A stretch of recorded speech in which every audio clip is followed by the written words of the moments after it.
Afin de faire entrer le monde dans le satanisme sans nuire d'un point de vue juridique, l'ingénierie sociale nous dresse les uns contre les autres. Et c'est énervant parce que la vie est tellement courte.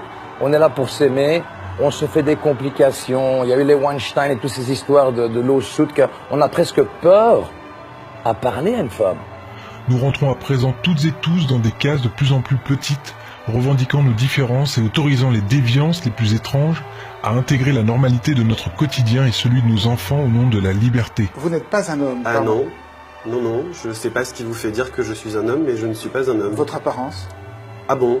Vive la République et vive la France! Nous ne sommes à présent plus dans le refus de la morale, mais dans la disparition même de ce concept. Le piège finit de se refermer sur nous, les derniers vestiges du bien et du mal tendent à disparaître, on a eu beau prévenir les peuples, mais ils n'écoutent que leurs maîtres de la bien-pensance qui, pour se protéger, votent des lois de plus en plus liberticides, nous associant à des illuminés prêts à gober toute théorie qui nous soulagerait de ce monde très très méchant. Nous sommes à 1 mois de la rentrée des classes, et vous n'avez rien vu venir malgré nos avertissements. L'éducation, c'est primordial et c'est pour ça qu'à partir de la rentrée, avec Jean-Michel Blanquer, nous avons adressé une circulaire à tous les recteurs de France en leur demandant de mettre en œuvre une loi qui existe déjà, mais qui n'est pas mise en œuvre, qui demande qu'il y ait 3 séances par année scolaire d'éducation à la vie affective et sexuelle. Je suis médecin, j'ai été chef de service en pédopsychiatrie pendant 35 ans, professeur associé de psychologie de l'enfant, et je parle aujourd'hui au nom d'un groupe de professionnels de l'enfance, lanceurs d'alerte, très inquiets de ce qui attend les enfants et les adolescents si nous ne nous mobilisons pas. Je pense qu'il faut profiter de cette porte entrouverte pour y glisser la question aussi de l'orientation sexuelle et de l'identité de genre. Ok, je suis obligé de faire une petite parenthèse, suivez-moi bien, c'est très important. Alfred Kinsey était un scientifique obsédé par l'homosexualité et l'adultère qui mena une célèbre recherche sur la sexualité des hommes puis des femmes, ce qui donnera une Bible à laquelle les médias rendent encore hommage aujourd'hui. Le rapport Kinsey, qui fut par ailleurs financé par les Rockefeller. Mais ce que ne vous disent pas Slate.fr, Mademoiselle ou Psychologie, lorsqu'ils vantent les mérites de ce psychopathe, c'est que Kinsey forma des pédophiles à violer des enfants et à tenir des notes sur chaque aspect du viol. Table 34, a 4-year-old child. 26 orgasms in 24 hours. That's an around-the-clock experiment. Wow, that's torture. That's torture, you bet. Tenant un journal portant sur leur propre plaisir pendant l'acte, où toutes les réactions des enfants de tous âges sont répertoriées, qu'elles soient les pleurs ou la lutte de l'enfant, considérées faussement comme des orgasmes. De ces viols à répétition sur des milliers d'enfants et bébés par tous ces pédophiles, naîtra donc le rapport Kinsey, qui deviendra rapidement le fer de lance dans le combat pour la libération sexuelle et pour le féminisme des années 70, et marquera un tournant dramatique dans notre rapport au sexe. Aujourd'hui, le rapport Kinsey est sans aucun doute possible à l'origine du droit à l'éducation sexuelle qui arrive dans nos écoles cette année. Rarement un livre pour enfants n'aura fait autant parler de lui. Tous à poil, un livre de 34 pages destiné aux 6-8 ans. Au fil de l'ouvrage, on y voit une maîtresse, un policier, une grand-mère, des personnages représentant l'autorité, se déshabiller. Vous vivez à présent dans une France amorale. Le centre de documentation le classe dans la catégorie dite pour bousculer les stéréotypes.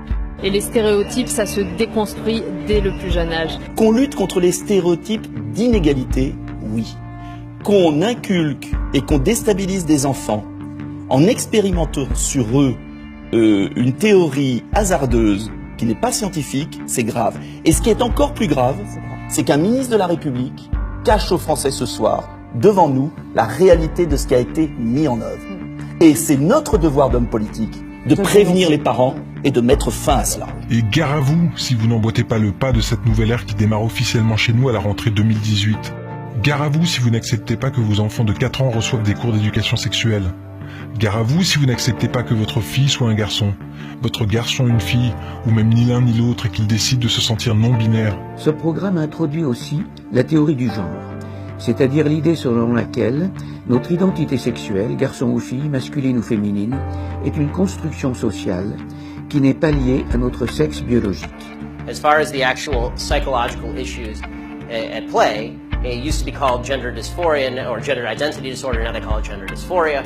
The idea that sex or gender are malleable is not true. Ah bah, il faut pas confondre identité de genre et expression de genre, sinon on va déjà mal partir. Alors, expliquez-moi. Je suis non-binaire, donc ni masculin ni féminin. Comment et je vous refuse qu'on me genre comme un homme. Comment vous définissez-vous? Comme non-binaire. Comme non-binaire. Oui. No. My answer is no. I'm not going to modify basic biology because it threatens your subjective sense of what you are. Gare à vous si après de maintes recherches, vous vous rendez compte que tout cela n'est validé par aucune étude scientifique. Cette théorie très contestée n'a aucun fondement scientifique. And it's not backed by any science that anyone can cite. It is pure conjecture. Et je pense que la théorie du genre, qui nous vient des États-Unis, et les gens sont tellement prompts à être anti-américains habituellement que je suis toujours très étonné, qu'on puisse nous dire que la nature n'existe pas et que nous ne serions que des êtres de culture. On est les deux. On est naturellement un homme, naturellement une femme, et puis après on devient un homme et on devient une femme. Donc qu'on agisse sur les stéréotypes et qu'on évite évidemment le machisme et la phallocratie, je suis évidemment pour ça. Mais ça ne se fera pas en considérant que la nature n'existe pas. Gare à vous si vous ne laissez pas mettre la main sur vos enfants pour leur apprendre dès le plus jeune âge ce qu'est la masturbation. Ce programme est imposé par les instances européennes et il est obligatoire. En France, aucun parent ne peut y soustraire son enfant. Gare à vous, car ce n'est pas une option. 8 élèves de la 6e classe se sont effondrés quand on leur a montré des photos et des images d'organes sexuels. Après une conversation avec la direction de l'école, Mélita a finalement été tirée violemment de la salle de classe par la directrice et une autre enseignante. Mais à cause de sa résistance, elle a dû purger sa peine dans la salle des professeurs pour le reste de l'heure. Pire encore, puisque le cours passé dans la salle des professeurs et une autre séance d'éducation sexuelle ont été rapportés comme des absences à l'administration scolaire, l'appareil des instances officielles s'est mis en mouvement.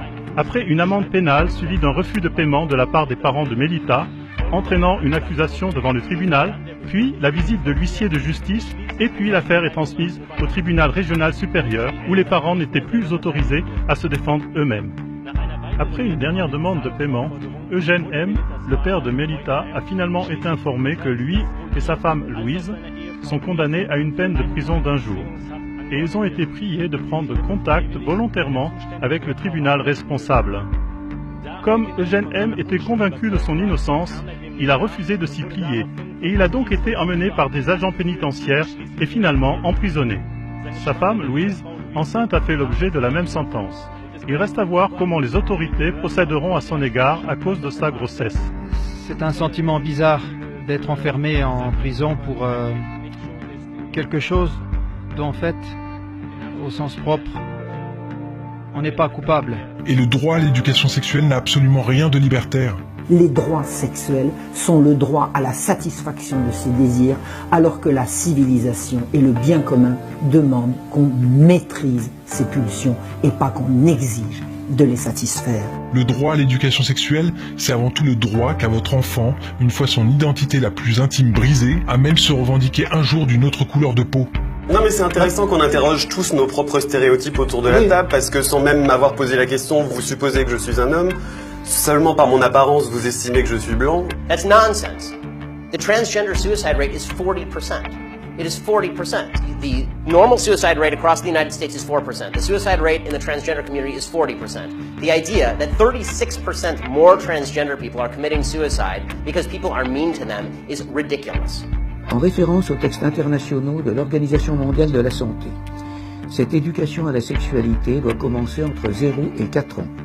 Et l'on doit expliquer aux enfants de cet âge ce qu'est la masturbation infantile précoce et leur proposer de jouer au docteur. Une société amorale dont avaient rêvé Aleister Crowley, Anton LaVey, Alfred Kinsey et bien d'autres. Et pour en revenir à la pédophilie, il est bien évident qu'il fallait se débarrasser des lois réprimant cette déviance sexuelle. C'est ainsi que, grâce encore à notre secrétaire d'État chargé de l'égalité homme-femme, Marlène Schiappa, qui a profité que vous ayez le dos tourné pour en faire plutôt une préférence sexuelle. En d'autres termes, si demain vos enfants se font violer par un adulte, ils devront prouver au barreau et en présence de leur violeur qu'ils n'étaient pas consentants, quel que soit leur âge. Et si votre enfant, pendant qu'il était en train de se faire sodomiser, n'a pas réagi, il connaîtra le problème que beaucoup de femmes vivent après un viol, celui d'être culpabilisé parce qu'il ne s'est pas débattu. Ben oui, il a été éduqué sexuellement, hein? Why didn't you report the rape in the first case? If there was evidence, it's a big problem. And if there wasn't evidence, does that mean you didn't fight back? Why not? We see it the whole time. You ladies do make our job rather difficult. What are you thinking, Lawrence? Shall I tell you what's going on in your head biologically? There's a part of your brain, the amygdala, is telling you to do whatever you need to do to survive. It's like a siren, survive, survive. So loud, in fact, it's drowning out your cerebral cortex, your logical brain. Your cortex knows, I'm not going to cut your throat, why would I do that? My family's in enough trouble as it is. But the amygdala, it's pure instinct. It feels the damage this can do. It's no bigger than a peanut. You're taken by surprise, afraid for your life. We're programmed to do whatever will ensure our survival. And sometimes, that's nothing.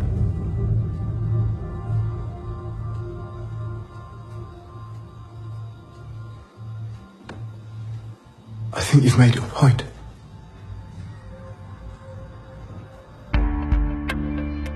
Nous ne tenons même plus compte de ce que l'on appelle la sidération.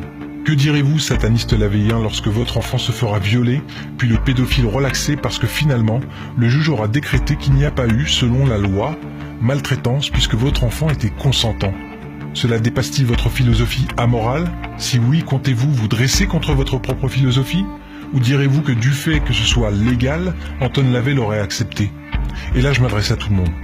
Puisque le satanisme est amoral, avez-vous réellement conscience que nous entrons dans une société pédo-amorale? Pardonnez-moi, pédo-sataniste? Êtes-vous bien d'accord qu'il existe alors un lien entre satanisme et pédophilie? Pédophilie et satanisme, c'est accroché. On dit souvent que les sectes satanistes sont le maquis de la pédophilie. Ne voyez-vous pas que ces mesures ne sont pas bénéfiques pour les enfants, mais seulement pour les pédophiles et pédomanes? Suis-je vraiment devin si je vous dis qu'ils vont bientôt infiltrer le mouvement LGBT pour revendiquer leurs préférences sexuelles? Ou fais-je simplement appel à mon bon sens, bordel?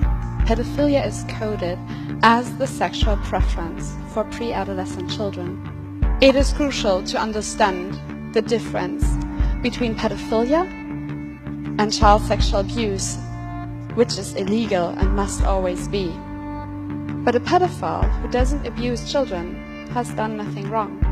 J'ai eu la même réaction d'incrédulité quand mes collègues m'ont transmis ces informations. Et puis, je suis allé vérifier, et je peux vous assurer que tout ceci est exact. Quelle que soit votre religion, quelle que soit votre philosophie, que vous soyez un simple citoyen ou officier de la police nationale, de la gendarmerie ou de l'armée, que vous soyez enseignant, pédopsychiatre, scientifique, la France n'a jamais eu autant besoin de vous aujourd'hui. Alors je vous en conjure, oublions nos différences au lieu de les mettre en exergue afin de nous unir contre cette putain de mafia qui n'en veut qu'à nos gamins, parce que je vais vous dire une chose, demain, ce sera votre enfant qui devra se justifier devant le juge de la sodomie qu'il a subie. Ok ? Votre enfant ne sera plus victime d'un pervers, il ne s'agira plus d'une affaire de pédophilie, mais d'une question de consentement à la seule appréciation du juge. Allez-vous laisser faire ça? Je réitère un appel solennel au nom des Français envers nos gardiens de la paix intègres. Nous demandons votre assistance. Ne restez pas les bras croisés, désobéissez de façon organisée au nom de la France et de nos enfants afin d'éviter aux citoyens français d'être tellement à bout qu'ils viendraient à prendre les armes pour protéger eux-mêmes leurs enfants. La pire chose qui puisse arriver à notre pays est la guerre civile. Alors nous vous demandons de réagir. Et quant à vous, citoyens, vous me demandez souvent « Ok, nous sommes réveillés, mais comment pouvons-nous faire ?» Même si toutes nos institutions sont infestées de pédophiles et pédomanes, dans la magistrature, dans la politique, dans le divertissement, dans les services publics, dans la finance et même dans les hauts rangs de la police nationale et de la gendarmerie, chaque corps de métier compte un nombre impressionnant, mais pour l'instant silencieux, de personnes qui savent déjà mais qui ont peur de bouger, peur de perdre leur emploi s'ils parlaient, ou de se voir placés en hôpital psychiatrique. Notre mission en tant que citoyens français et citoyens du monde n'est pas de prendre les armes, ne faisons pas cette bêtise, nous devons agir en respectant la loi. Nous devons donner toute notre énergie non seulement à prévenir ceux qui ne savent pas, ceux qui pensent encore que tout cela n'est qu'une théorie du complot, leur faire comprendre, leur faire réaliser l'immense gravité de la situation. Partagez cette vidéo, même si vous avez peur de passer pour un guignol face à vos collègues, amis ou famille, partagez cette vidéo. Dites que vous savez, levez-vous. Il ne s'agit pas ici de politique, ni de religion, ni de couleur de peau, il s'agit de la sécurité et du bien-être de nos enfants, bordel. Partagez cette vidéo, et pour celles et ceux qui sont déjà réveillés, et vous êtes nombreux à faire déjà ce travail d'éveil des consciences, faites des tracts, diffusez-les en masse à tous vos contacts, à tous les parents, à tous vos copains. Nous sommes capables de nous réunir par millions pour voir un ballon sur un terrain de foot, Pour une fois, utilisons cette énergie pour une véritable cause, parce que même si nos dirigeants tentent de nous enfumer, de nous discréditer, la pire chose qu'il puisse arriver pour eux, c'est que nous oublions nos différences pour nous unir. Ils sont terrifiés à cette idée. Ne restez pas silencieux parce que demain il sera trop tard et vous ne pourrez pas dire que vous ne saviez pas.